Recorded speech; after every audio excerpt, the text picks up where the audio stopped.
சொக்கனுக்கு பக்கத்திலே சோடி என்று வந்தவளே நூல் புடவையில் ஒளிஞ்சுக்கிட்டு நினைச்ச தாளம் போடணுமே.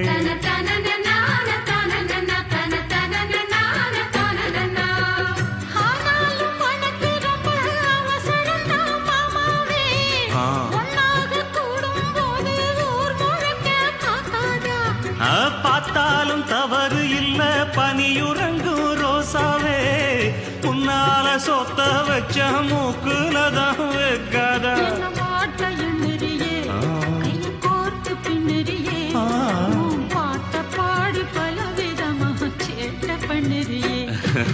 செங்குருவி செங்குருவி காலமட செங்குருவி சேல கட்டி மாமனுக்கு மாலையிட்ட செங்குருவி.